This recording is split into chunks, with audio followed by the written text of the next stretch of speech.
Inaha ng samot-saring batikos ang representante ng mga OFWs na si Congresswoman Marisa Del Mar Magsino. Minura sa komento, hayop at traidor daw. Ito'y matapos makita na kabilang ito sa lumagda sa impeachment na inihain laban sa Vice Presidente Inday Sara Duterte. Gumawa daw ito ng desisyon na hindi man lang daw pinaalam sa sektor ng mga OFWs.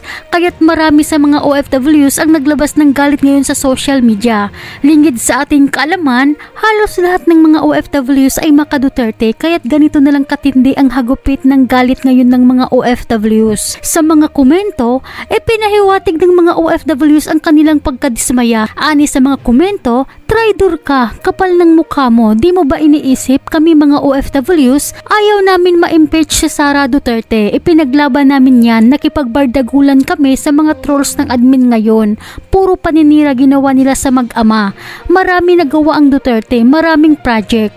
Kahit may pandemya noon, nakapagpatayo siya ng mga proyekto, lalo na sa panahon ng pandemya. Libre hotel, swab test at hatid sa probinsya.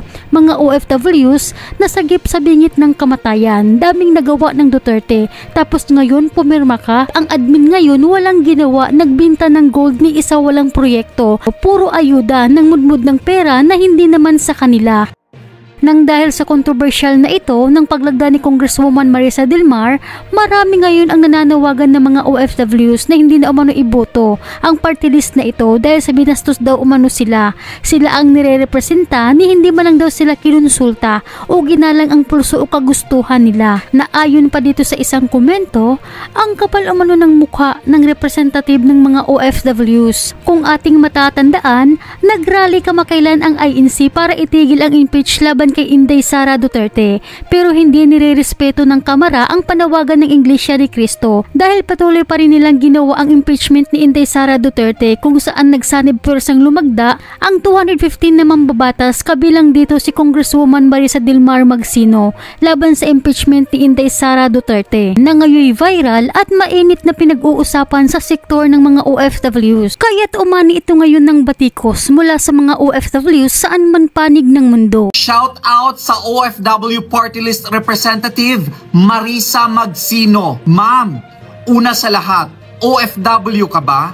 Huwag niyong gamitin ang OFW Party List para sa personal at pansariling interest. Kami po mga OFW ay hindi sang-ayon sa impeachment ni VP Inday Sara Duterte. Kahit sino pang OFW ang tanungin ninyo. Kaya please lang, tigilan nyo na ang paluloko. Huwag nyo kaming gamiting mga OFW sa mga agenda ninyo. Sa lahat ng mga kapwa naming mga OFW, nanawagan ako, ibasura at huwag iboto ang OFW party list na darating na eleksyon.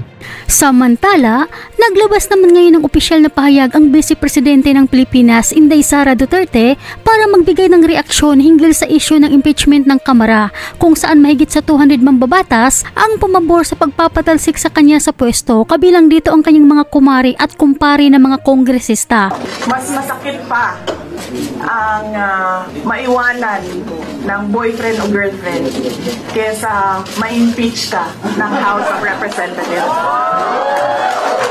Kung napanood at napakinggan mo ang video kabayan at bilang isa kang OFW, ano ang masasabi mo sa ginawang paglagda ni Congresswoman Marisa Del Mar Magsino laban sa impeachment ni Sara Duterte?